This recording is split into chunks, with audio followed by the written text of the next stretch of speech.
First of all, a warm welcome to everyone who's watching us right now. Uh, what a situation we are in the sense that over the last 3 weeks, uh, we have gone through trying times. We will be going through trying times. And today is a beautiful Saturday, a little cloudy. I think rains is expected towards the evening. Uh, but the weather is more clearer. Birds are chirping, the skies are bright, pollution is less, people are breathing fresh air, I would say. So overall, if we see, the COVID-19 has created a panic, but has also brought in the pluses. Today, we have a lot of stalwarts with us, people in their sphere of work, in their line, who would be engaging and talking with us and letting us know a lot as to how the industry in their areas are functioning, as to how they look forward to combat or to kind of overrun this COVID-19 menace over a period of time. And with that, I would just like to introduce, I'm sure everybody already knows them, but I'd like to introduce our stalwart speakers. A warm welcome to Mr. Mehul Mohanka, Managing Director and Group CEO of Tega Industries. Also, the Chairman of CII West Bengal State Council. A warm welcome to you right here on the webinar. And of course, we have Mr. Vijay Diwan, Managing Director, APG Surendra Park Hotel Limited. A warm welcome to you too. With us, we have Mr. R.P. Yadav, Chairman and Managing Director, Genius Consultant Limited. A lot of HR, a lot of manpower. I'm sure that is a big concern to industry and to businesses across the world, not just India. And of course, with us, we have Ms. Sucharita Basu, Partner, AQUILAW. A warm welcome to all of y'all. And, we are spending time indoors, a lot of time indoors, a lot of time at place. But folks like us are spending time at home as well as going to work. I'm just curious, to start off with Mr. Mohanka. Indoors, with family, along with work, how are you spending the lockdown if we look at it in the current situation? I think there are very minimal reasons to complain with this current situation, because the fact that for many of us who are very engrossed in our daily schedules of work and travel, I think staying at home for a change is a welcome relief, because you get to spend all the time with the family, which you save up for school holidays only. So from a family perspective, I think it's a great welcome change to be home. But when you read reports of how people are struggling past now into the third week of the lockdown, where people are struggling with now relationships because of the continued face-to-face. The space is shrinking in the house these days. So that's the other issue to deal with. But I think overall it's great to be home, and I still do get a chance to work from home in terms of, we have a global operation, so I get a chance to stay at work, because many of our operations outside of India is currently at work. So yeah, that keeps me busy. So it keeps you busy, but is there anything unique which you were not doing for a lot of time or many years you are doing at home with family? Something very different? Playing board games. I don't know last when I did that. So it's about just spending a lot of time with kids on board games and pack of cards, which, I didn't know what they were like for many years now. So it's great to be doing that. So we are getting back to our good old days, rediscovering ourselves, our hidden talents when we were young. And I think that's wonderful. Absolutely. So we can say we always complain we kind of never get off, or we don't have holidays. There's a lot of it in our hands right now. So great, that was really wonderful. Mr. Diwan, you're in the hospitality business. You are always meeting people, always engaging with people. There is a lot happening in the hospitality industry, from great food to partying to night spots, and to meeting a huge lot of people, as I said before. So how are you managing this lockdown, stuck in a place with with family or at home? What exactly are you doing? So for me, you see the workplace and the office place is exactly the same. So I'm still, as you can see, working out of the office. So office is, yeah, the office timings, they have sort of got shortened. I'm working, instead of working from 9 a.m. to sort of late in the night. Now I think we are working from, say, 10 o'clock to about 5 o'clock in the evening. But yes, there is lots to do. And there's lots which one is missing. One is certainly missing going to the gym. One is missing going to play golf. And of course, there is lots to do in terms of spending time with the family, and of course, watching a couple of good movies, getting down to some reading. I think this space gives us a lot of opportunity to catch up on reading. And currently, I think I'm trying to read something which can sort of give some inspiration to get out of this crisis. Excellent. So that's it. So have you discovered or rediscovered any talents? Like, I'm just curious, maybe cooking a little bit here and there, doing something very, very different? See, as I said, we are still working. We are ideating with the team. Some 10 of our hotels are still running within India. Of course, with marginal revenues, we have moved away. We have got into online food catering. So that has become quite successful in Calcutta itself. So one is looking at new ways to do business and to actually adjust to the new normal. Absolutely. Who would ever think these kind of days would come? But thanks to technology, we are still engaging, we are still interacting, and who knows what the future is going to be in store for us. Mr. Yadav, you are into the manpower business, you are into the HR, you are into a lot of consultancy, engaging with people all over the world, all over the country. How are these times, with you in terms of lockdown, in terms of still working out and still being at home and still spending time with family? How's it for you? So, Jimmy, I have three things to say. One is reinventing and being happy. So, reinventing is I have learned now to make tea and coffee. I have learned now to make good omelette. And reinventing, in the bachelor time when we used to wash and clean everything. So that is the reinvented now. I clean the toilet, I clean the room, I do the dusting, which I had forgotten for many years after getting married. And now that no servants are coming, this is the one thing one has to do. Of course, Monday to Friday, our business is on because we are in the business of manpower contracting. So we have around 52,000 people spread across the country, and those people have to get the salary, has to get the reimbursement, and there are some people are working on essential services, so getting them the e-pass. They are sometimes get caught somewhere in trouble. So so Monday to Friday is a very busy, but in between I do the putting of the golf in the home.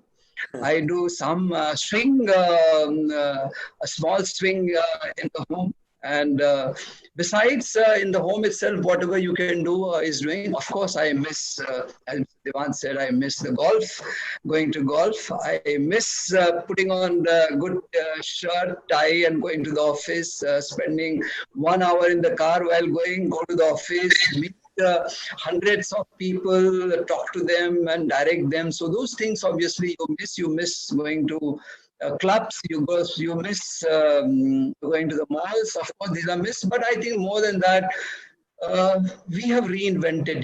Nature has given us a chance to be closer to the family, to be closer to your doors and reinvent yourself. So this is what is happening with me, Jimmy. Mr. Yadav, amazing. I think all of us are in a very similar boat. Even I've tried my hands on a little bit of cooking, a cup of tea, cleaning, a little bit of dusting, and of course, getting into the studios and doing a show live, which is absolutely. Shucharita, you being a legal person, you being a person of law, you are interacting in a big way, of course, I'm sure, online. Yes. So how's it been for you, spending time from home, work and home? No, actually, I'm very, very busy now doing all this. I'm reading up a lot, of course. The best part is that my son is with me and I'm enjoying a lot of time with him. Now, the only problem is that I'm also being very somber about the situation which lies ahead of us.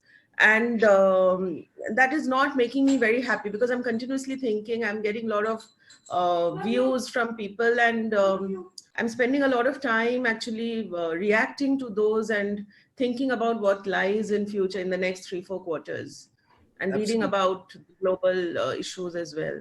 Absolutely. I think it's kind of a double overtime, at home. Yeah, and while we are, I agree, it's a good time to be at home, but there are people who are not being able to come home, and who are, even if they are home, they are in a very bad situation at home. So I'm not at all very happy about this lockdown and being home. I would rather not be home and enjoying myself at home if that is the cost that others are having to pay. I'm sure everyone's got the opinion. And Ms. Monica, you are in an industry which is continuously evolving in the sense manufacturing and continuously moving forward, looking at business and sales which are happening on a daily, monthly basis, exports.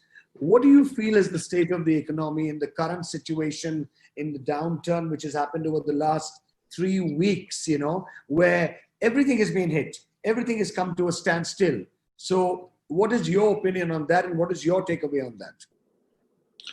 Well, Jimmy, I wish I had a crystal ball which would tell me what the future is going to look like, but I don't think I would do injustice by trying to predict what's in store for us. But all I can say is that it's going to be a very tough, steep climb to recovery, is how I see it. A lot of businesses have got affected, mainly those in the MSME and small, micro, medium enterprises are the ones that have been hit really hard. For other businesses and manufacturing like us who are going to come online sometime soon, I think the biggest issue is people. Most of the labor or workforce have gone back home, or are not willing to come back as early as when we get permissions to restart our plants. So that's another concern. So it's going to be a while till we see some recovery come through, and it's going to be not something as easy as 3rd of May or whenever else we see the end of this. Absolutely. I'm sure it could actually go up, and, time span could be extended. And talking about manpower, talking about labor, talking about people kind of going back. Liquidity. Yeah. Cash flow issues. That's a big concern. I mean, no one's getting paid and no one's paying anybody, so that's a problem. Reaction. But what do you have to say when the Honorable Prime Minister had requested and saying that, everyone, whatever the scenario is, actually be paid, their wages, or be paid their salaries, and avoid not paying them? Mr. Monica, what would you like to say about that? Because I'm sure every entrepreneur, every business out there have, the obvious intention to ensure that their employees are taken care of and are paid. But the hard fact is there are many who cannot afford to, because businesses need to generate cash for them to be able to pay or meet their expenses. And it's not just employees, it's about even ensuring that your vendors get paid, because they in turn are responsible for the workforce that are employed at the vendor's facility. So like I said, I mean, cash is like, the blood in the veins, and once that gets choked is when the problems start. So companies which have cash reserves, which are sitting on bank balances that can afford them to pay their people, I'm sure they're responsible enough to do so. But I can say that there are many out there who just cannot afford to do so. So as much as the government is trying to encourage businesses to take care of their employees, but it is a social issue where there are businesses who cannot afford to do so. And there are a lot of them, if you ask me. Absolutely, there are many. With that, I'd like to go to Mr. Yadav. Mr. Yadav, we were talking about manpower. We were talking about a lot of manpower. Many of them are out of jobs. We were talking about manpower, a lot of them who may not be even getting paid because there's no cash flow coming in. In this current situation, because being a part of, engaging with manpower in such a way, what would your take, or what would you have to say? Because you've kind of experienced it over the last 3 weeks and the way situations are happening. What is your take, sir? See, Zimi, there are three categories of the company or the manpower, I would say, The first is the organized company and the people who are working in the organized company, Second is the entrepreneur and a small SME, MSME, where also the large number of people are working. And the third is where the people gets paid on daily basis. So the biggest sufferer today is those people who are working on the daily basis. For example, the golf where we play, more than 500 caddy boys works there. They are not paid today. There are people who pulls the rickshaws, the auto rickshaws, the taxis, they are not paid. So they are the biggest sufferer of this lockdown. Of course, government is trying to pay the money directly to their account, but that is not sufficient in my opinion. Now come to the organized sector. In the organized sector, the first salary of the March has gone, which has been okay. But April month salary is going to happen in just about in another 10 to 12 days, And I can see there is a pressure from the client itself, because you will appreciate, Jimmy, as a company or as an entrepreneur, nobody have got unlimited money. Everybody have got limited money. Everybody have got limited working capital.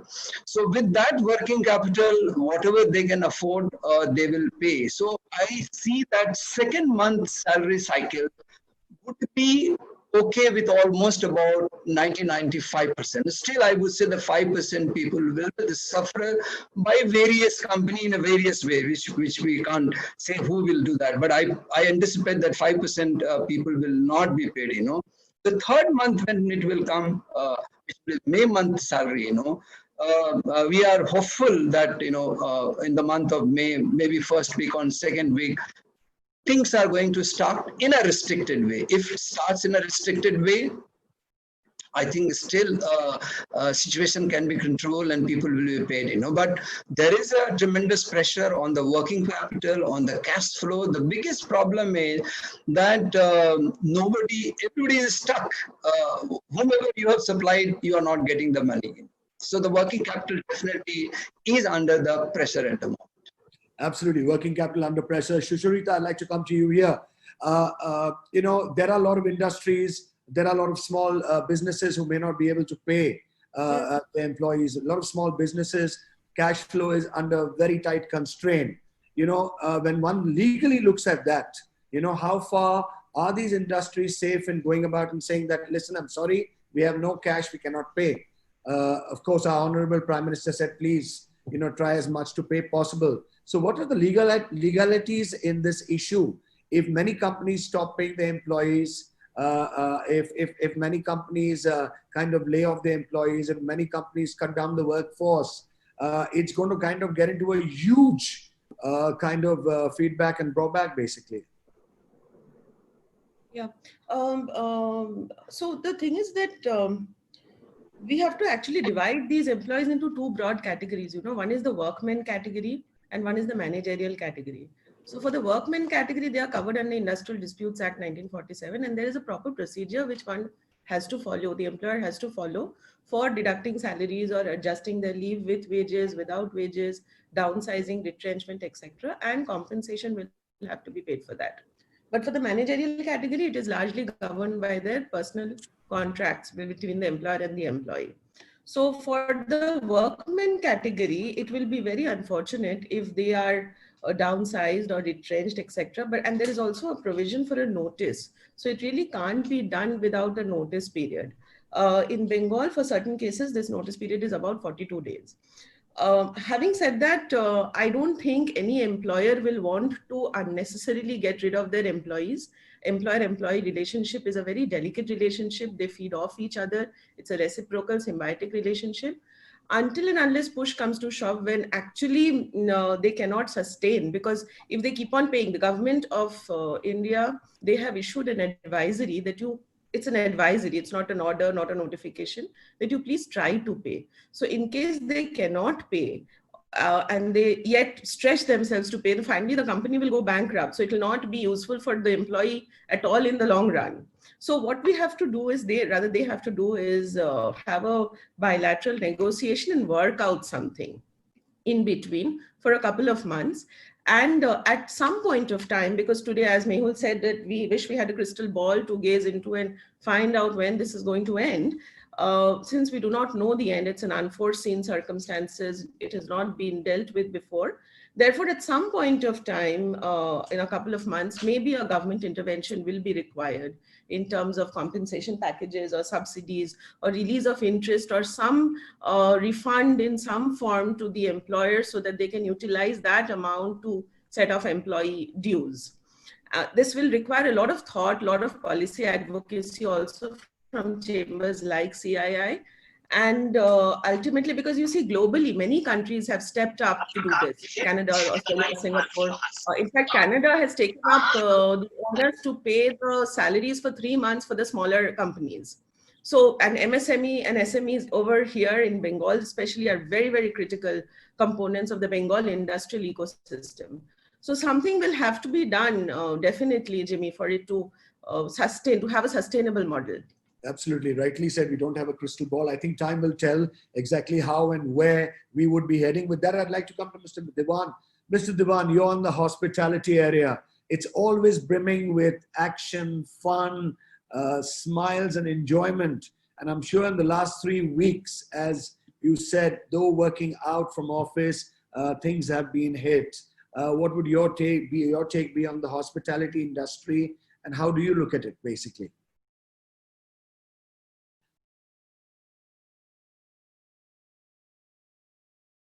Hello. I think we have all been kept on mute. Divyanshu को मैंने बोला था कि वो एक particular The mics have come on. downsizing employees.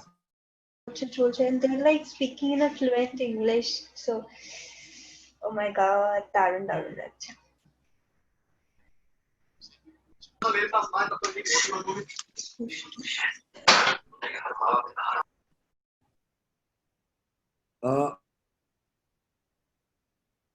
To all these speakers.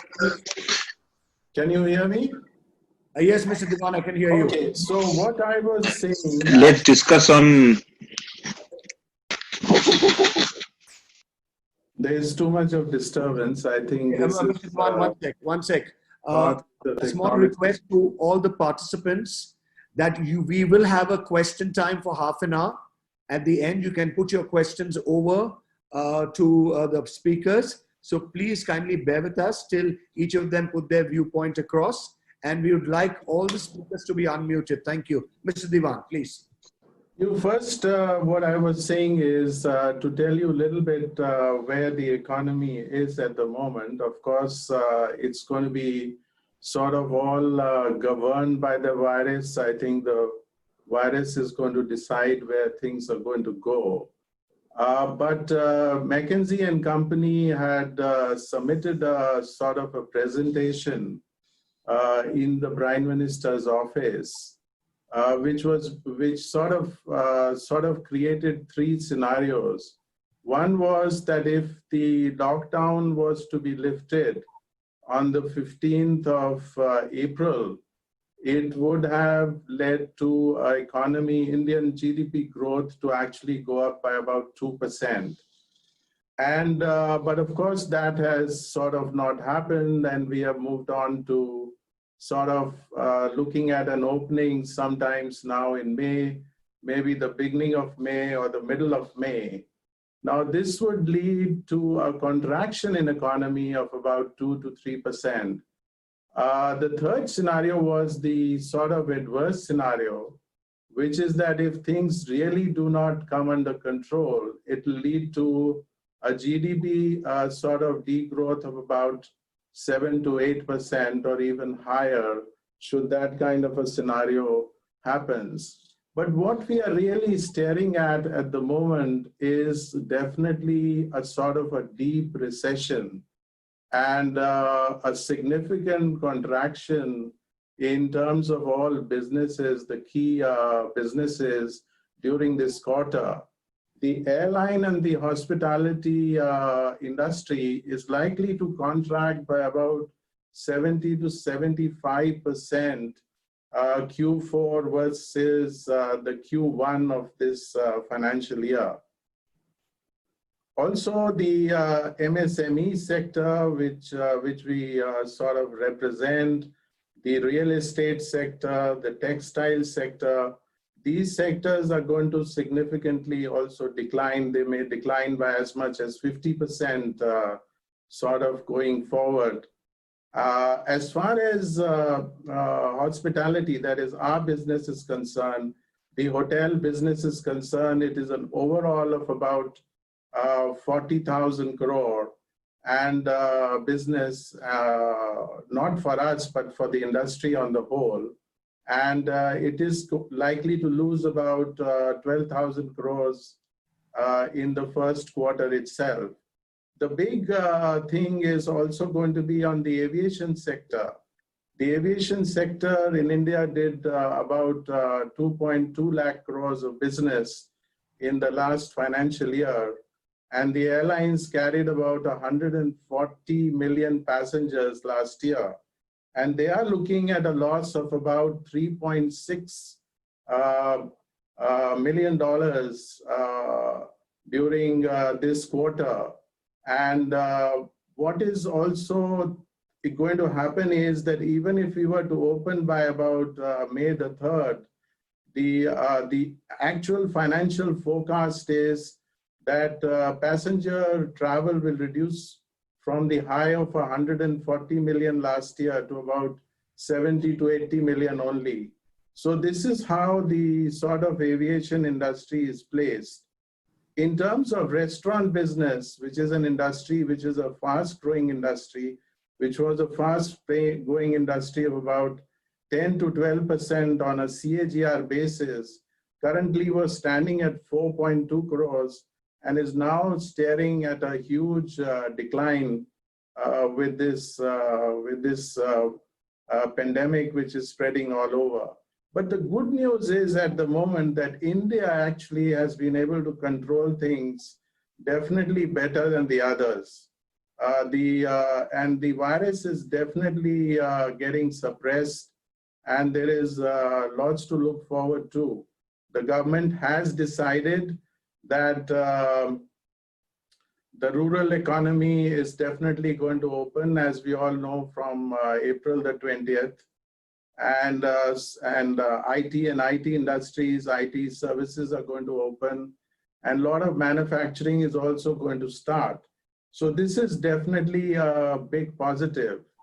Now, coming to the issue in regard to what CII has done in regard to hospitality, we have put forward a lot of proposals in front of the government. One is that hospitality and the restaurant business and the aviation business, we definitely need a GST holiday. And this moratorium on loans and interest repayments, which is currently being given for 3 months, this industry definitely needs it for at least 9 to 12 months, if not more. And of course, there are many other proposals. As we go along, I think we will share it with you. Thank you, Mr. Dewan. Mr. Mohanka, here I'd like to put across, in the US, there are grants being given to the MSME and the SII industries. In other regions abroad, there's a lot of backup. In India, would you care to, kind of highlight, if it be from the CII part or from the industry part, where is the push coming from? Because it's evident that they cannot be a self-sustainment. Industries and small businesses may not be able to supply, kind of survive on their own. So what is the push and what is the incentive do you foresee, or which area do you think needs to be hit hard? Jimmy, there are many countries, not just the US alone. I know there are countries like, for example, Italy, Australia, South Africa, Chile, and many other such countries who are offering some form of incentives in terms of financial incentives to businesses resident in their countries. So these range from subsidizing wages and salaries to offering subsidized working capital loans or liquidity to businesses so that they can bounce back and keep their businesses sustainable. So in India, unfortunately, we are yet to see something come from the government in terms of what kind of a financial package is available for businesses to be able to survive this lockdown. So there is a lot of talk around what RBI has been offering in terms of liquidity through banks. There are different relief announced, but the matter is, on the ground, people are unable to see that money. And we need to put money in the hands of people at the grassroots level so that they come out and can not only survive, but can also, again, fuel demand. And that's how you kickstart the economy. So as CII, we have always been, rallying around trying to impress upon the government the fact that they need to put the economy by providing liquidity to businesses. And that can be in various forms, and more so for the MSME in particular, because we know that is one sector which for sure is very cash starved, So it could be, again, there are certain banks who've taken it upon themselves to do so. Like there are banks, PSU banks, who are offering up to about 20% additional drawdown on limits for their own customers. But there are challenges around who's going to provide the security, who's going to provide the collateral, how do they get paid? We don't want another NPA issue blowing up on our face. So the government really needs to step in. Most of the countries, the way they've addressed it is provide sovereign guarantee for these additional drawdowns to provide liquidity into the economy. And I know the SBI chairman has, in the media, gone out and suggested that the Indian government do so too. But there's still no word of it yet. So that's where we are in terms of what needs to be done. Hoping for the best. And Mr. Yadav, I just like to, all of us are in some form of business or the other, in some form of industry or the other. On the 3rd, the lockdown kind of moves out and we have to resume our business. Mr. Yadav, I know under the current situation with no vaccine available, still the virus flowing all over the place, I'm sure there's going to be a lot of do's and don'ts. We are worried about how, what, where, and monies. But I think to even get our businesses started, the kind of precautions we have to take and the kind of systems we have to have in place is going to be tremendous. Unless that is in place, then only the monies and the profitabilities will come in the long run. So we'd like your inputs and thoughts because this is going to be critical. Safety and security of the employees, the working admins, how we are going to keep social distancing, how we are going to work out of the same office, how we are going to interact with our clients, how are we going to move forward, sir? Yeah, Jimmy.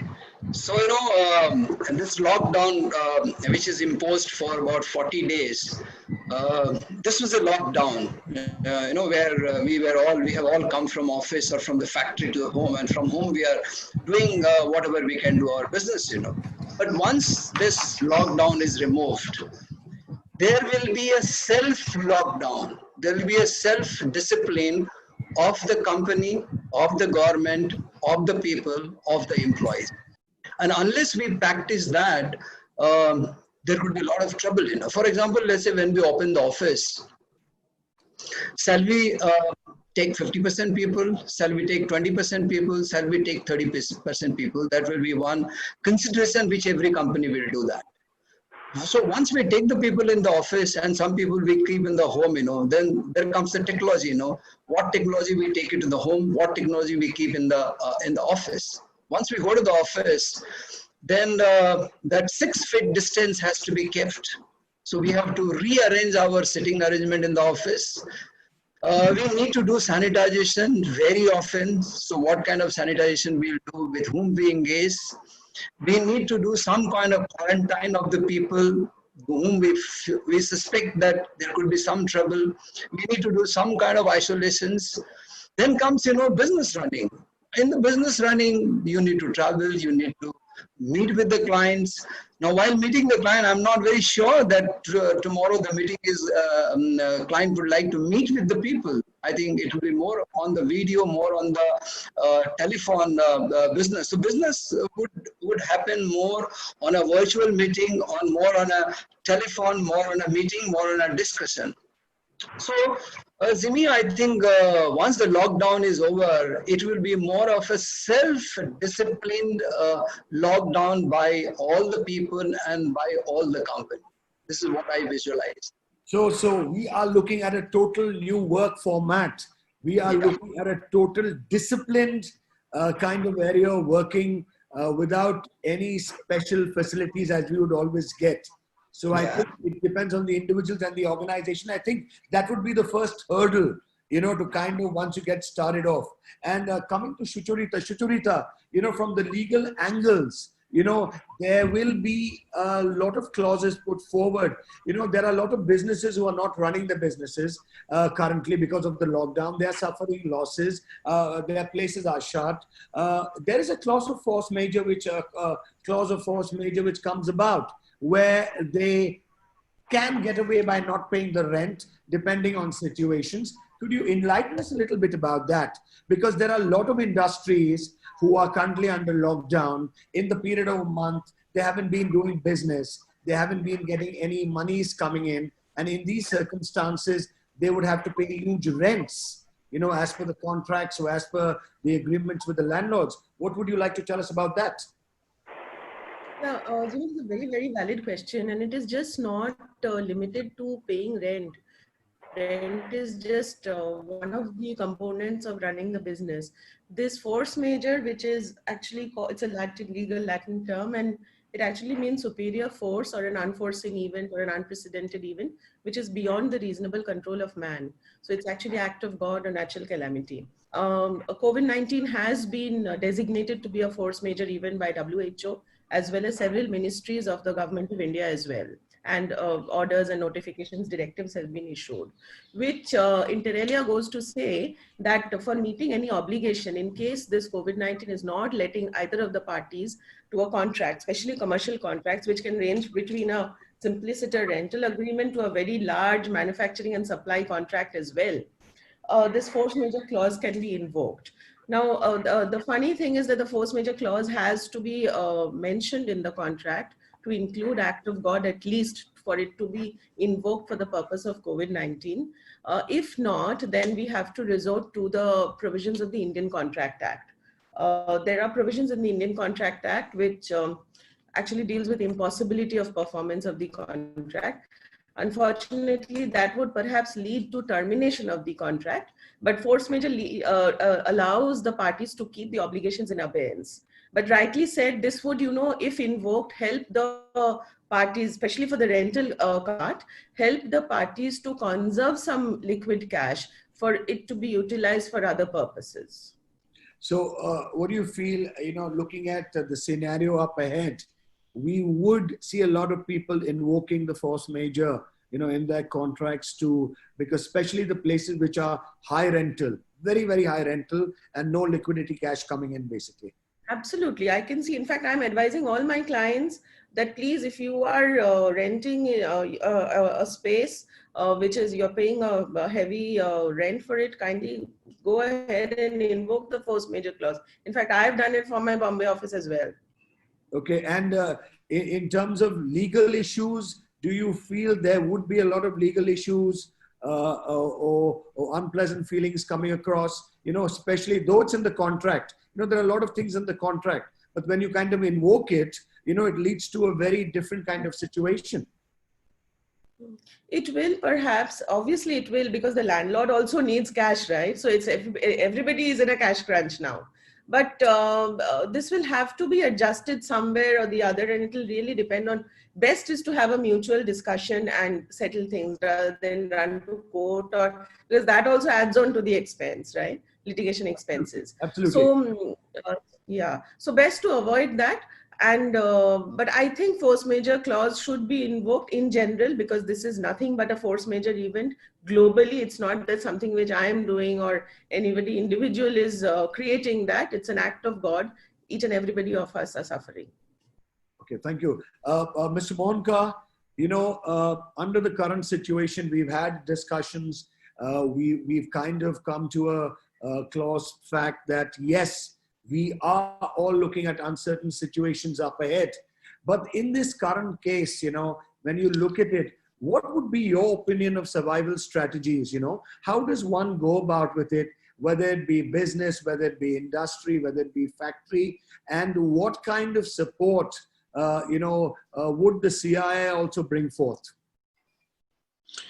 So, CII to begin with is an industry chamber, an industry body which represents the industry to the government. So CII has its limitations in terms of only policy advocacy, in terms of being able to take issues which are industry specific and welfare of the industry to the government and try and canvass government support for industry. So here I think CII is doing more than it in trying to escalate issues to state governments as well as central government. And CII and its executive body in Delhi is also included in part of policy making and decisions that are rolled out. So from CII's perspective, I think they're doing what they can to ensure that the government takes an empathetic view towards the economy and the industry at large. From our perspective, I think, and from Tega's perspective, I think we realized very quickly into the COVID-19 scenario, which I've been saying right from the start, that cash is important. So we're doing everything that we can to ensure that cash stays stable in the organization. And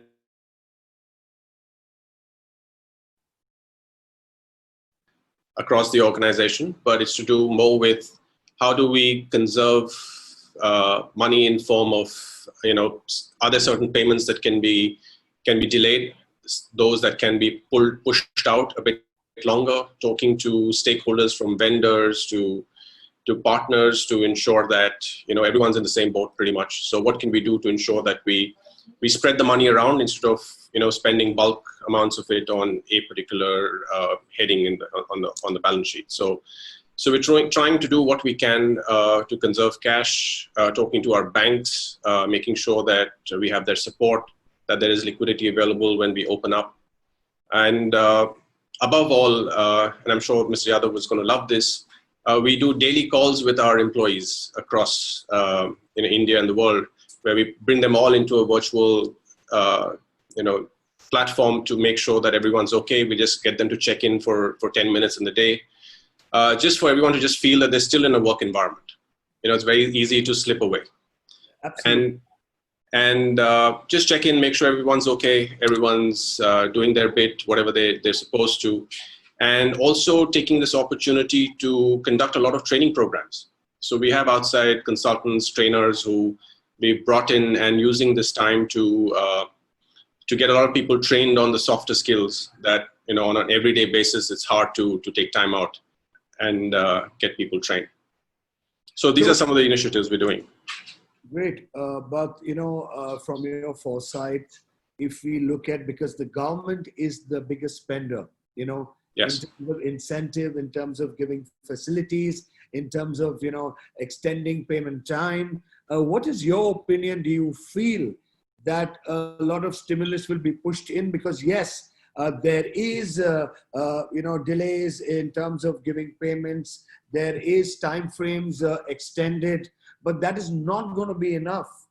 Somewhere or another, there has to be a huge corpus fund spread out across various points of industry, various points of business to be supported in a big way. Otherwise, at the end of the day, even if a little bit money is pumped in, 30 to 40% of these businesses or these small businesses are going to shut down. Well, Jimmy, I strongly believe that the government needs to borrow from the future to invest into the present so that we all survive. I think it's been long due that the government takes a strong stand on fiscal deficit. I think issues like inflation should be long forgotten in such a scenario. And I think the key dilemma in front of the government is whether they should print money or not. And I think we are well past that, where we just have no other choice but to print money.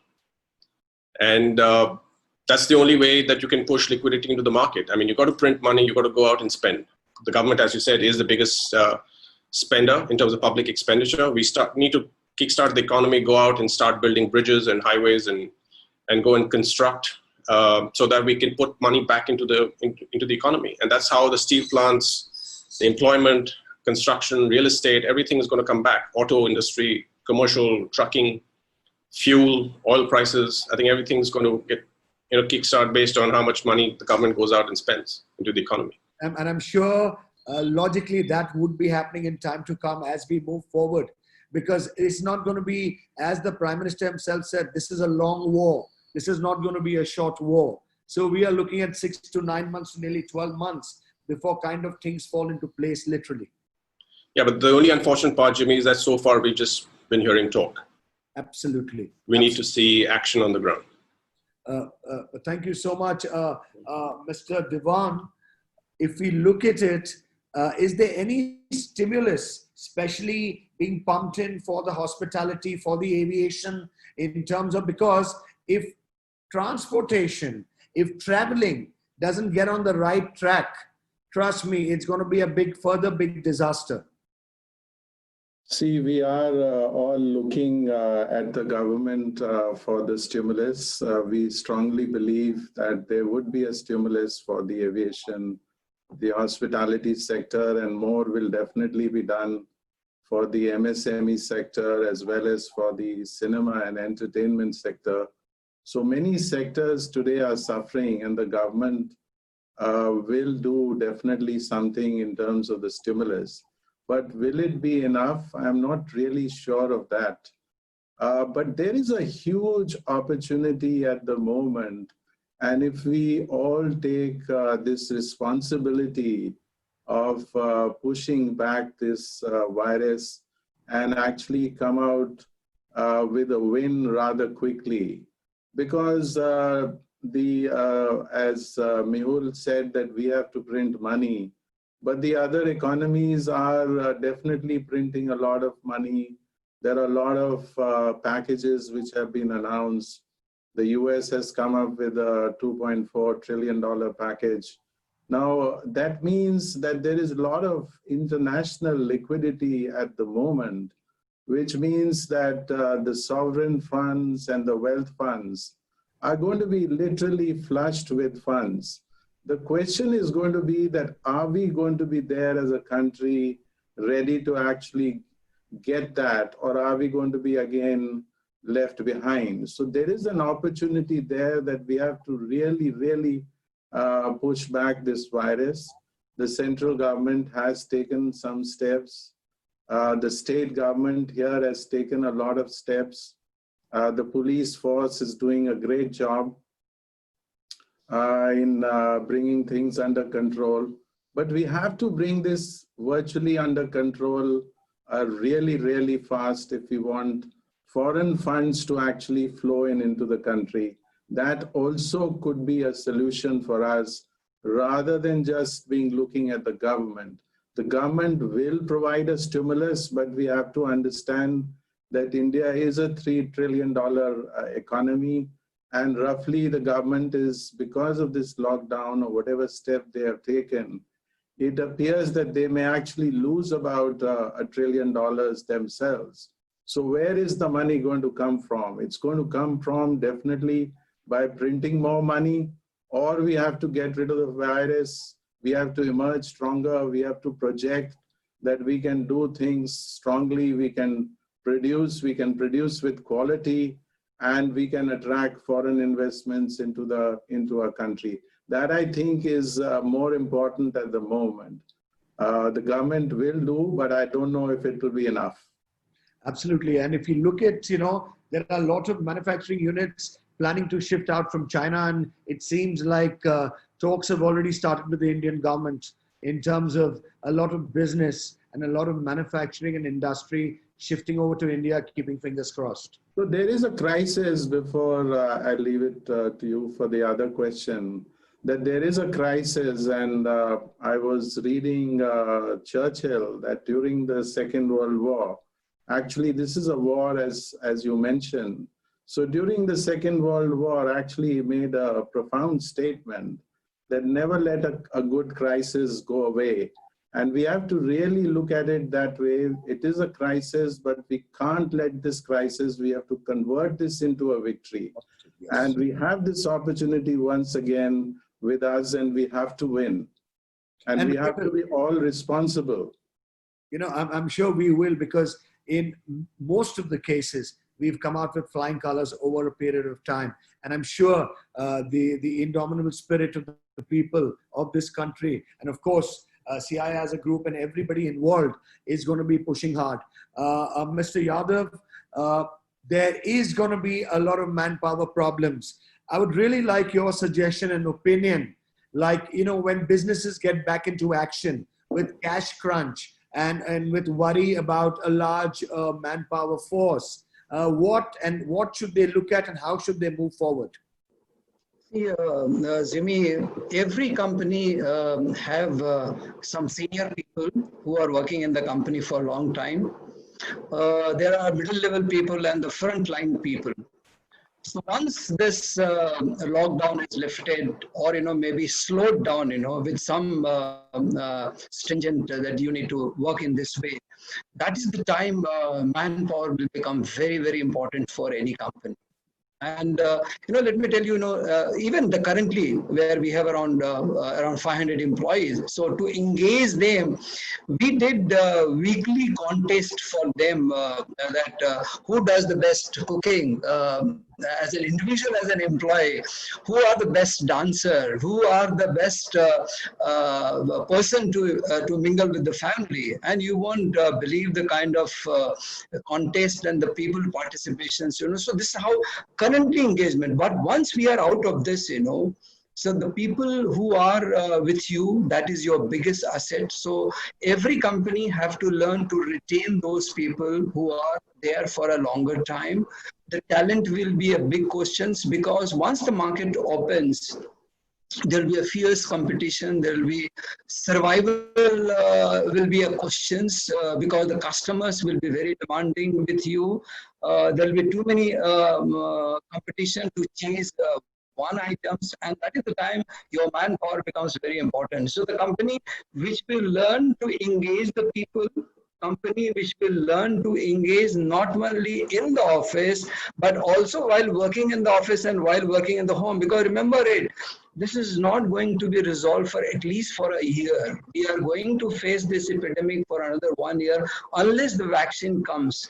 Till the vaccine comes, this lockdown will be lifted by the government, but will be self-imposed by all of us. Because remember it, when tomorrow when we go to our office, in the lift, whether I should enter with this guy or not, that will be a question.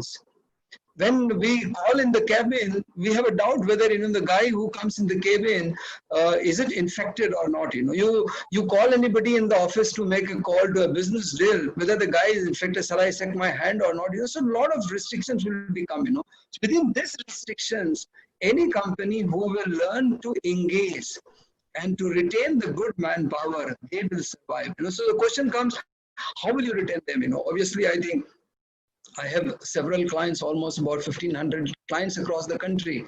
And let me tell you, 90% clients has stopped the appraisal for the current year, because appraisal period is the April month. Normally all the appraisal is done in the April month. So appraisal have been stopped at this moment.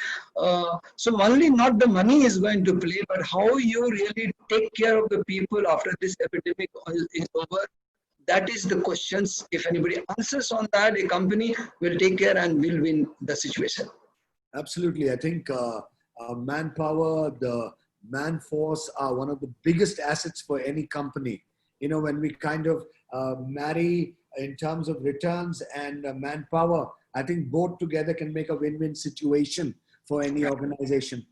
Thank you, Mr. Yadav. And before we get on with the questions which we have received Mr. Mohanka, I would like you to say a couple of words in terms of course, you've said exactly how CII is pushing.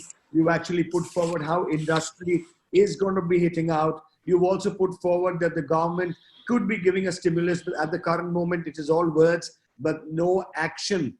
According to your vision, where do we see ourselves in about 6 to 8 months' time, Mehul? I know we don't have a crystal ball. We are unable to really gauge, but definitely we must have some kind of future sight about in terms of where do we see ourselves as an Indian economy, where do we see ourselves as business and as a country moving forward? Jimmy, I think the turnaround is going to be very sector specific. There are some sectors which are under more pressure than the others. So all in all, I don't see much of the recovery happen anywhere ranging between 6 to 12 months from now. So for people who have businesses out there, I think pretty much the way I look at it, this current financial year is going to be a washout for many. And it's more to take this year as a year to prepare yourself for the next year. And people should really look at how they plan around their businesses for the coming financial year, which is starting April 2021 onwards. So that's the year to plan for. Because from my perspective, this financial year is pretty much done and dusted. And people should look at more at how they can build more sustainable models to take on the growth in the next year. When I look back, I think the last financial or the economic crisis we saw was in 2008, and it's been 12 years since. And very few of us would still remember what 2008 looked like, so there is always light at the end of the tunnel. I know we will get past this.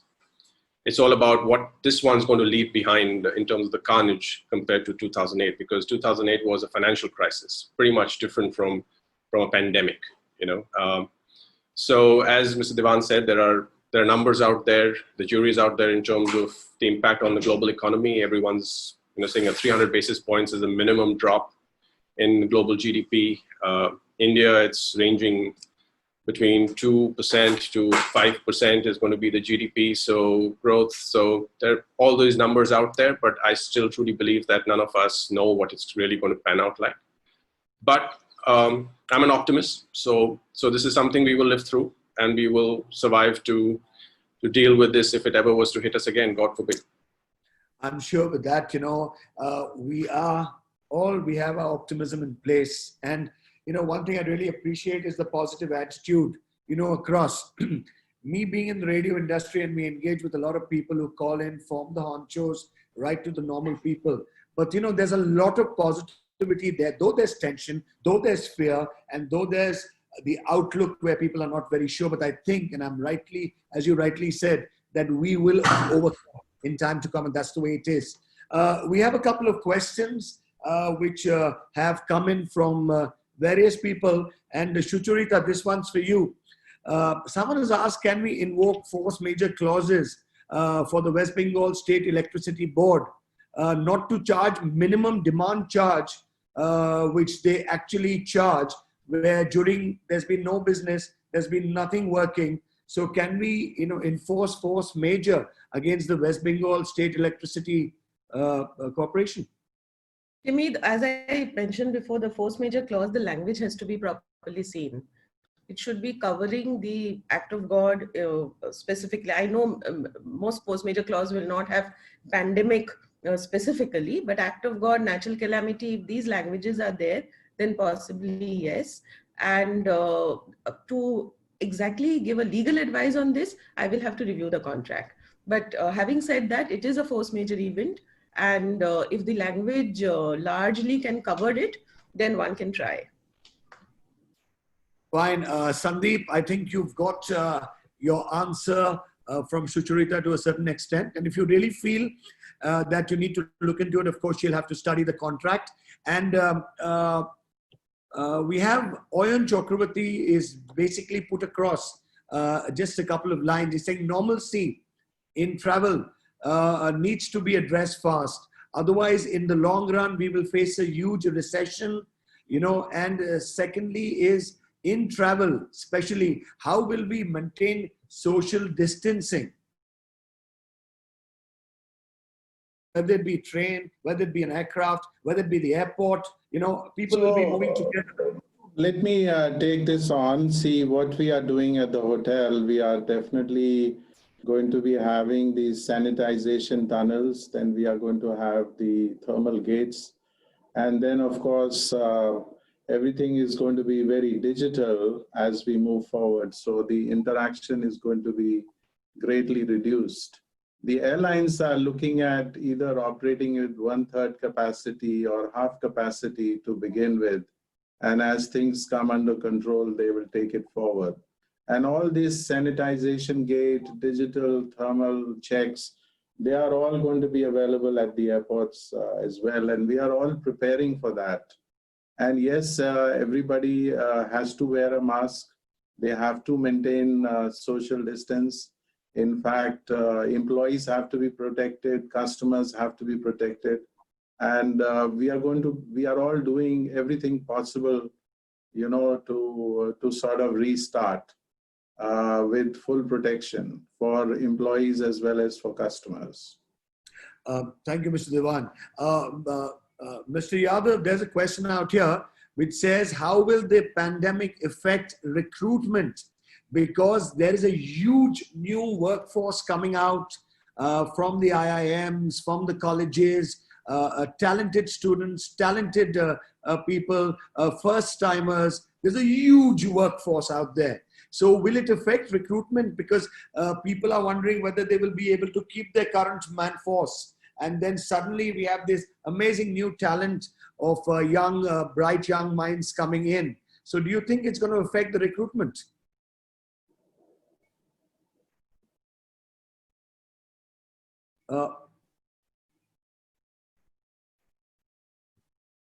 Yeah, sorry, it was muted. Yeah. So, Jimmy, this epidemic, I foresee at least this current year, 2021, it will have a reduction of business at least anything between 20% to 40%, depending upon the kind of industry is there. For example, tourism industry. Hello, can you hear me? Hello. Hello, Jimmy. We can hear you. We can hear you. Okay. So there will be a reduction in the business, anything between 30% and some industry even 90%, like tourism, hotel, restaurants. These have suffered a lot. At the same time, there are businesses like essential services, retail business, e-commerce business. They are doing reasonably well today, So there will be two kinds, one industry where there will be large demand. For example, the retail industry, there will be huge demand. E-commerce will be huge demand. So the people who will pass from the various institutes, probably they will get more passage toward these industries, and they have to be open. Today, I don't think they will have much choice left, that I want to get the job and only into this industry. So there are certain industry where there will be more demand, and there are certain industry where it has suffered a setback, there the current manpower itself will be a surplus. So what I foresee, the industry like retail or e-commerce will absorb many people, and there are industry which cannot absorb, but total reduction of the manpower, unemployment would be in the tune of around 13 million people will be jobless because of this. But I hope in the long run we can positively overcome this, and I'm sure we will.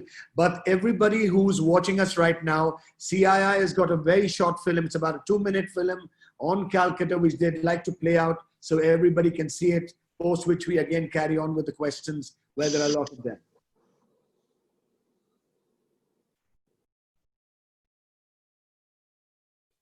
Agnijit, you can go ahead and...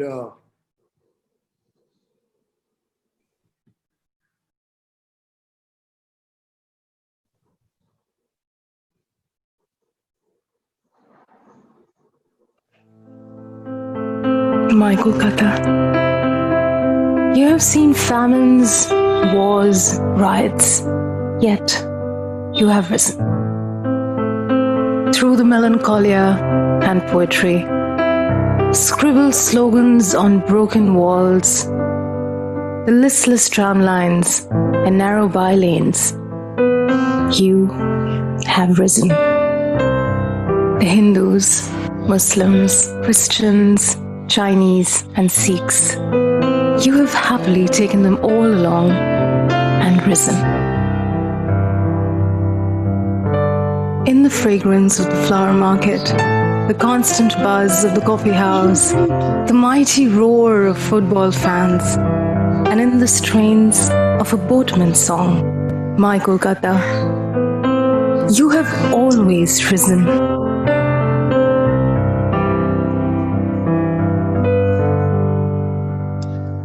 Yet now for once you have stopped to give life a second chance. But this silence speaks of hope.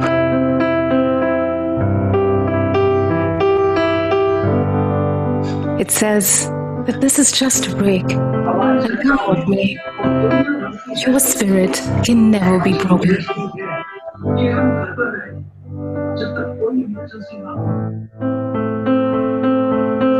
And through respect, love, and compassion, as always, you will overcome.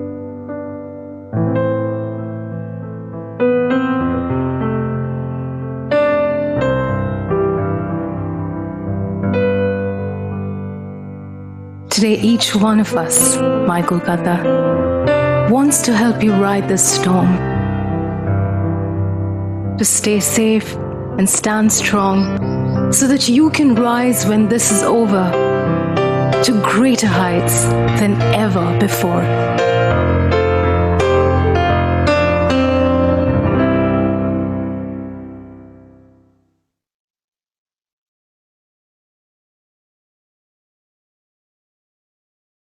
Well, that was surely motivating.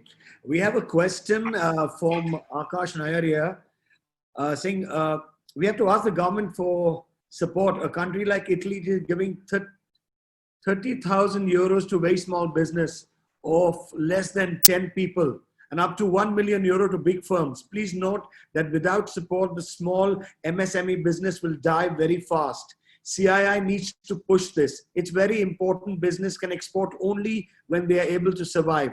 We can reap the benefits of foreign money, Mr. Diwan, only if we are able to survive. CII needs to push hard with the government so that some kind of incentive and stimulus can be offered accurately and positively to various groups of businesses, small industries, retail, etc. Mr. Mohanka, what would you like to tell Akash Nair? Well, first of all, hi Akash. I think your point is well taken. As I said, there are many countries which are doling out financial incentives to industries in various forms. Italy, as you rightly said, is about 30,000 euros to small businesses. In Australia, it's about, I think, $1,400 per employee every fortnight across businesses. So every country is looking at it in a different perspective. And as I said earlier, I think the government does need to do a lot in terms of provide liquidity to the industry, to MSMEs in particular, and ensure that these businesses stay viable, because MSMEs are, at the end of the day, the backbone of the Indian economy, and it needs to continue to turn. So point well taken. I think CII has been pushing this point with the government for a while now. And as CII does as much as what we can do is continue to bring it to their attention. But end of the day, it's the Prime Minister, the Finance Minister and his cabinet, which along with the RBI governor needs to take a call on what they're willing to forego to keep the economy turning. So yes, point well taken. And let me assure you that CII is leaving no stone unturned to ensure that the government hears the pains of the industry. Thank you, Mayur. Vivek has asked a question saying, as COVID is going to continue its impact at least for another 6 months, hence there'll be a lot of restrictions and many people will not be going to malls or crowded places. Those businesses will suffer. Hence, e-commerce will flourish. But somewhere or another, there's a give or take. One gets hit and impacted.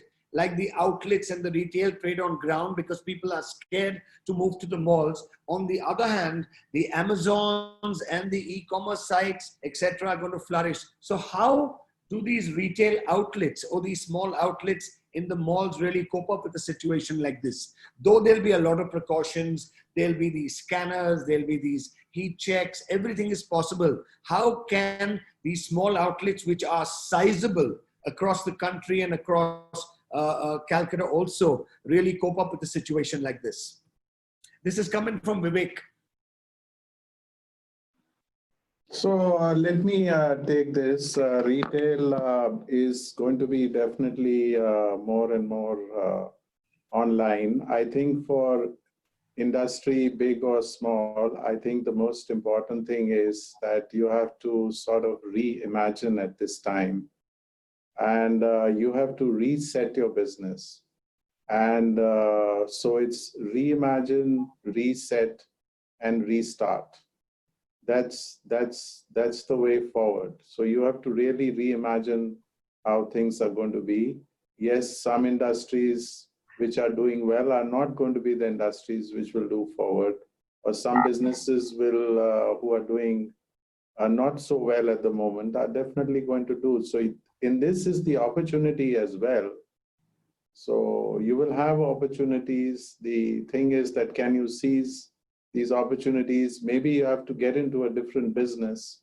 There will be a lot of businesses as we go forward, which probably may be available for a song, and they may actually offer a lot of opportunities. So one will have to look at it differently.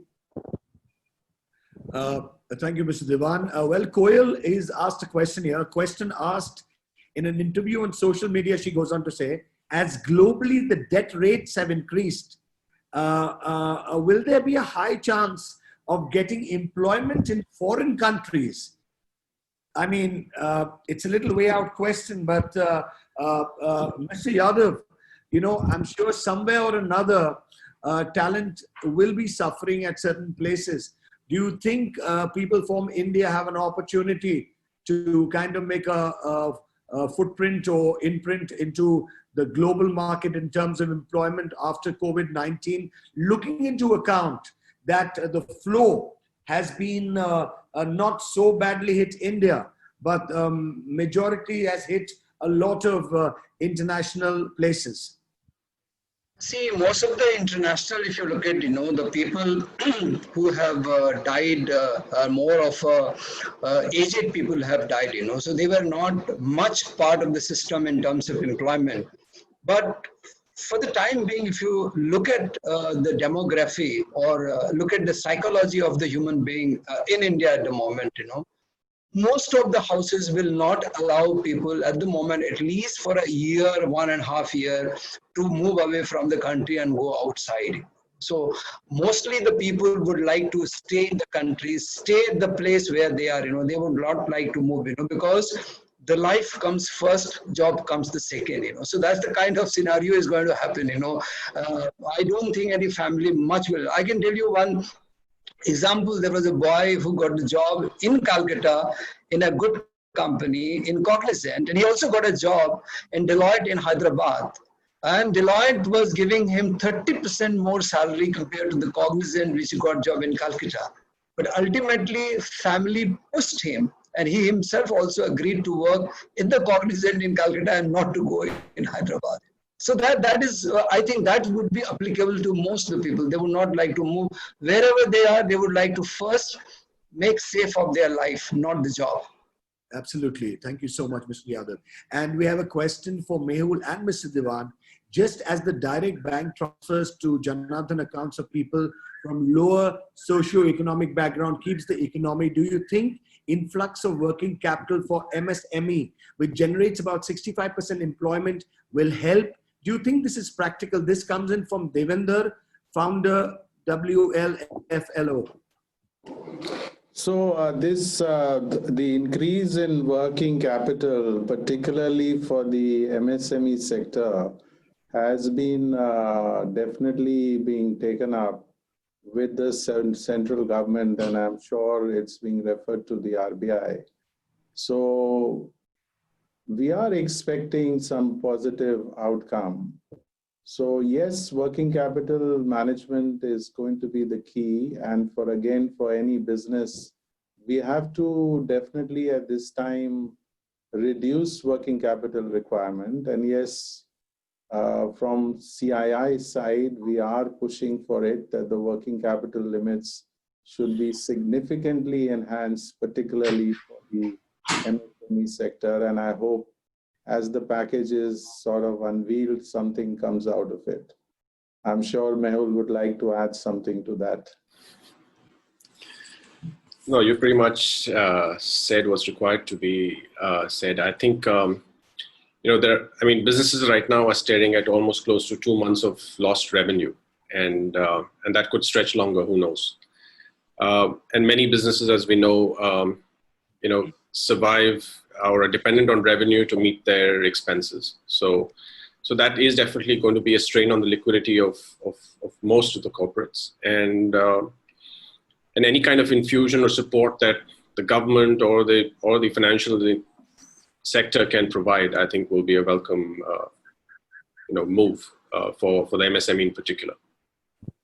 Well, thank you, Mehul. Another question, Shomojit, as Mondal has said, what major policy changes should the West Bengal government adopt in order not to let this crisis go to a waste and attract to this state a significant chunk of the industries that will be shifting to India from China, or maybe industry coming into Bengal to ensure that they don't crowd, in the huge industry centers like Karnataka, Andhra, and Gujarat? What can we do for that? Or what should the West Bengal government, or what kind of policies should kind of come in? And as CII from the West Bengal chapter, how do we ensure that more business comes in or more industries come into the state of West Bengal? So, well, as Mr. Devan said, that in every crisis there is an opportunity. And I think the West Bengal government should seize this opportunity to, in some form, incentivize industries to migrate to Bengal. I mean, Bengal traditionally has had a very high percentage of contribution from the MSME sector. The larger corporates have tended to shy away from our state for reasons best known to them. But I think the state government would do well if it was to set up a infrastructure in terms of a single window clearance for businesses to come and set up shop in Bengal and incentivize them. I know that through various conversations with the state government that we have a very large land bank, contrary to the perception that most people have that Bengal is starved of industrial land, but that's not the case. Most of industrial parks are as of now, as I speak, vacant, and there is enough land for industry, so that's not a challenge at all. So it's just about putting procedures in place, and the administration needs to be more efficient in ensuring that we're the first one off the block to attract investments into Bengal. Thanks, Mehul. Akash Nair says both a small little question addressed to Mehul and Mr. Diwan. Do you think that the lockdown will actually end on May 3rd? He's asking.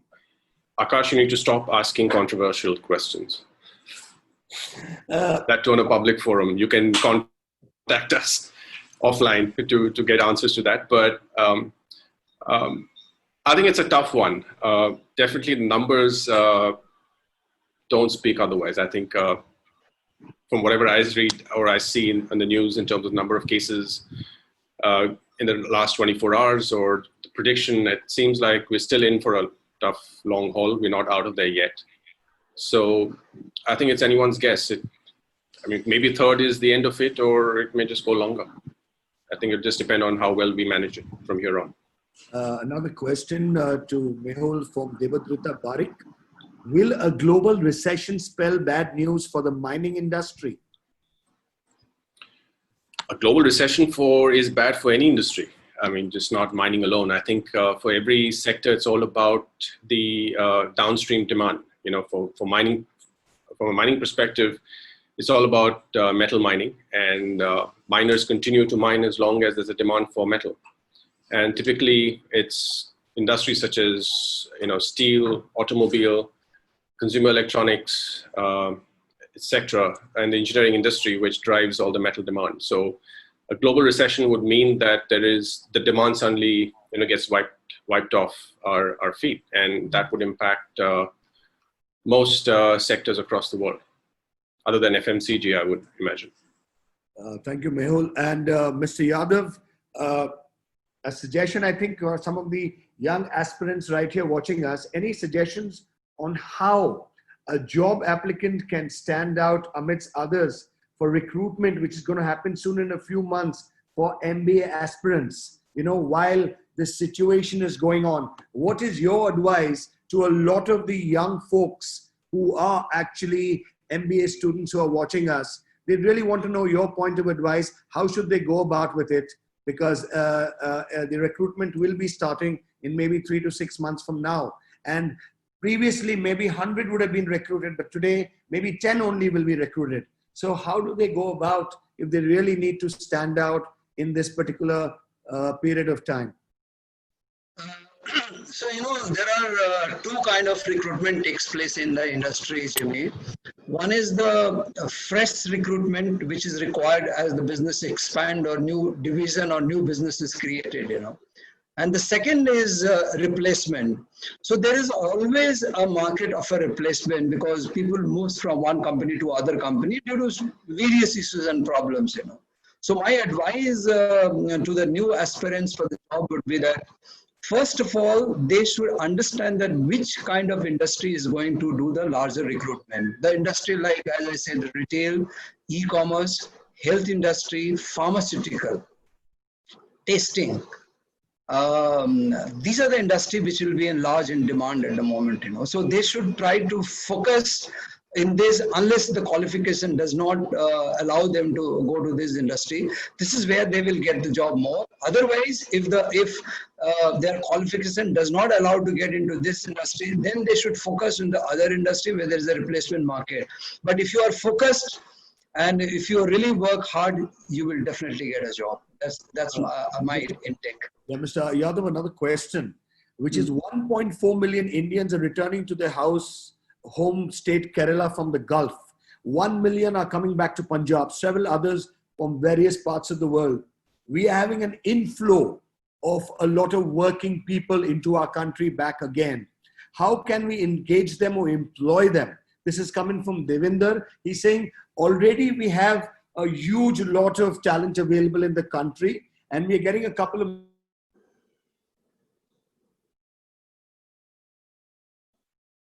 You are lost, Jimmy.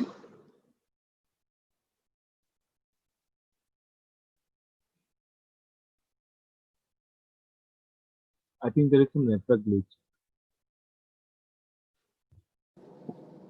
But I think the question was already there, so I'm sure you can handle it. Yeah, okay. So, the people who are coming from Gulf or from America, from Australia, remember it, they were already either working somewhere or they were doing some business somewhere, So when they are back here, they are not back here to get a job in India, They will wait for maybe 2 months, 3 months, 6 months, 8 months or something. When the situation becomes normal, most of them, they will go back to the respective country, maybe after 6 months or 8 months or after a year or something, But I don't think they will try to get a job in India. Maybe some gig job or maybe some temp job they may look for which there is always an opportunity for gig works. Well, thank you, Mr. Yadav. We are right now at 5:56. We got another 4 minutes. So I would request, starting off with all the 4 speakers, each one, I would love you all to give your final thoughts. And I'm sure all are looking forward for a robust business atmosphere, a robust India as we move forward. May take 6 months, may take 1 year, but I'm sure at the end of it, we shall overcome and positively we will come out of it. As I said, in 2008, the market was 8 to 10,000. 2 months ago, it was 41,000, in terms of the Sensex. And I'm sure as we move forward, the 31,000 today may actually shoot within a year or 2 or maybe 2 years plus over 50,000.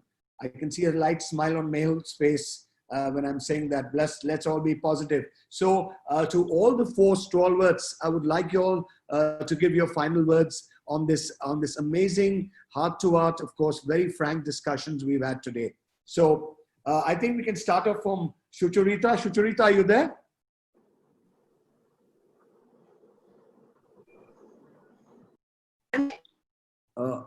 Hello.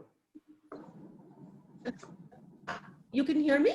Yeah, just about. Yes, yes. Please go ahead. Sure, sure. Okay, so I'll just wrap up my feelings about this very quickly. Is that certain sectors will obviously do very well. There is a lot of stress. Anyway, there was a lot of stress on infrastructure, including logistics. I think there was one question on logistics also in the chat box. So that will continue to remain, especially in Bengal. It's a very important destination for logistics infrastructure. And in the budget speech of February 2020 by Honorable Finance Minister, there was anyway a lot of stress on infrastructure, especially because even before COVID-19, India was not doing so well economically, and this is a way of funds to the government. Now, an important thing here is that these pushing by the government, as Mr. Diwan said, that how much will the government do? So the model that one has to look into for infrastructure development, be it rural or urban, is to go for a PPP model, where the private party will also be able to participate. And from that view, even foreign investments can also come into the infrastructure sector. Another two sectors which will do probably very well is IT and pharma. IT we all know, because technology is something which everybody has to now learn and use maximally. Having said that, the data privacy laws which are here in our country will have to, still not here, it's in a bill stage, will perhaps have to be implemented, so that, as we are reading, there are a lot of privacy issues in these apps. So the more and more technologically we try to do things, the data privacy thing has to be spruced up. And also with respect to MSMEs, they will have to be integrated in some way or the other in all these sectors which are going to do well, especially infrastructure. So these are my thoughts, and I'm sure the international community, as well as the government of India, as well as the state government, we are all well-meaning, and we will definitely overcome this altogether. Thank you so much, Sucharita. Mr. Yadav, your thoughts, your final words, please. Okay, so Zimi, to all the participants, I have few things to say. It takes years to build a company. It takes years to build an organization, and it takes years to build a team. It is the time that you must hold on the team. Please do not cut salary. Pay them for these 3 months, which is difficult as much for the company. It is also difficult for the employee. But this is the time that you can really invest into the people which you have built over a period. So they could be your real warrior during the difficult period of another 1 year, and they can regain back your business. So this is the one. Second thing is that you really need to work on the working capital. Because without working capital for the next 8-9 months, difficult period is difficult to pass. So some or other way, either talking to your bank or to your NBFC or whatever way, everybody has their own way. Hold on, somehow build your and retain your working capital. And third is every company runs on the customer. So some or other way, please retain the customer at the moment. You need to keep building your relationship on some or other way. If you can do these 3 things, I'm sure, as Mehul said, this is the investment for the current year for 21-22. So that's my advice to all the people. Thank you, Mr. Yadav. Mr. Diwan, your final thoughts and your final words. So 3 or 4 things. Number one, that we have to protect ourselves. We have to protect the business model which we run, and we have to protect the organization for which we stand for. Second, we have to ensure that we have enough liquidity in the system for ourselves in our organizations. Third, of course, is, as I mentioned, that we have to reimagine, we have to reset, and we have to restart. Fourth, this is a crisis. We have to use this crisis as a huge opportunity, and we have to win. There's no question about it. And I would also like to take this opportunity to thank CII, thank the West Bengal State Council and Mehul Bhawanka for organizing this webinars. And I hope we are going to definitely emerge victorious. Thank you. Thank you, sir. Thank you so much. Mr. Mohanka, your final and last words in the case, your thoughts, because I'm sure with all the feedback today and with all the engagement today, there's always that spark of positivity which has always been there. And as rightly said, there is light at the end of the tunnel. Maybe it's going to take a little longer time to go through the tunnel, but I'm sure the light is going to shine bright, sir. Your final words. Before I begin, Jimmy, I think first of all, you should be sharing the number of your stockbroker with all of us, because if you think the stock market is going to hit 42,000, I think we'll all would like to, for a change, make some money instead of lose. So in time to come, Mehul, it may take a year or 2 years, who knows? I don't know. Anyway, so coming back to this, I think, I shudder to think how we would all behave once the lockdown's over. I think we're all going to be, it's going to be a new world. We're all going to be displaying different behavior patterns, I think, be it at work and at home. Consumer buying behavior is going to be changing. The way we consume, buy, and the way we think, I think is all going to be affected post this lockdown. So I saw some questions around the chat box about what's the impact going to be on the e-commerce industry. I think it's a great spot for them because a lot of people are going to be looking at buying things more and more now online than going to stores. And that's not to take away any of the efforts that are going to be made by the malls and from the stores in terms of attracting buyers to come, consumers to come back to the stores. But I think there's going to be that hint of skepticism, fear, whether we've put really the virus behind us or not, and that's going to affect a lot of our the way of how we behave. And I'm not sure how companies or managers are going to deal with the changing behavior pattern that we will all witness once people come back to work.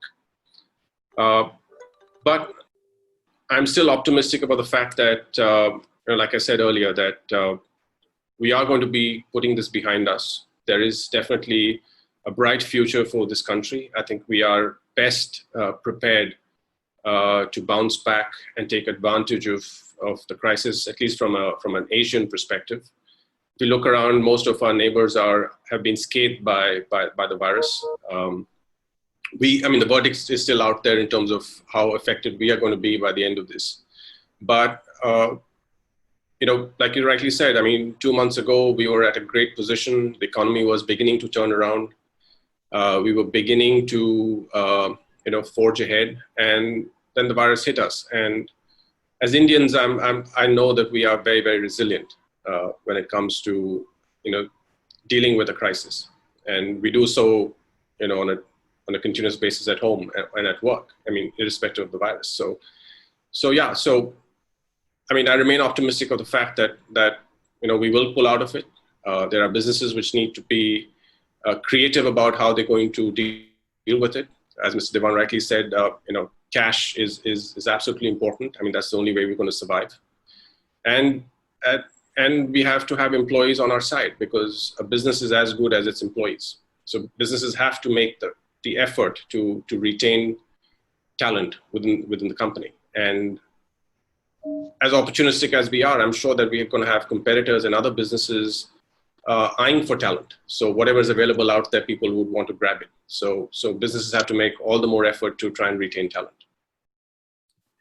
Well, thank you, Mehul. Thank you to all our speakers, Mr. Mohanka, Mr. Yadav, Mr. Devan, Ms. Basu. Really, really appreciate the engagement and the interactiveness which happened here tonight. And I would just like to say one thing is a lot of positivity, a lot of look forward to it.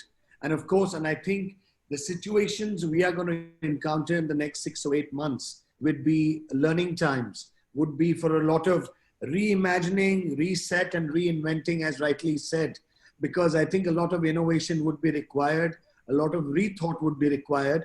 And in fact, the way of living actually would change in the next 6 to 8 months. And if I look at 2 months back, I think we used to only wash our hands after eating. Now we are doing it about 30 times a day. So I think a lot of new thought and new processes will be coming about as we move forward. Thank you, CII, for giving us an opportunity. In fact, there are a lot of beautiful messages from Arnav. Thank you for this discussion session and the valuable inputs. Thank you for giving us this opportunity to be a part of this session. It was very, very informative. Thank you for sharing your thoughts and guiding us. Really interesting, interactive session. These are some of the messages which are coming in, but that's it for tonight, or I would say the evening. Thank you so much. And once again, thank you to all our speakers, and thank you to everyone who was a part of this discussion. And thank you, CII, for making this happen. Thank you. Good night. Thank you very much. Great weekend. Thank you. And have a super Thank you. year. All the best. Thank you, Jimmy. Thanks a lot. Thank you, Jimmy. Thank you so much. Thank you, everyone. Pleasure. Thank you. We would Thank be you, Mel. I think we can log out if it's okay. Thank you, Mr. Devan sir. Thank you, Sucharita. Thank you, Jimmy. It was wonderful. Thank you so much. God Thank bless you all. Thank you, Mehul. Thanks.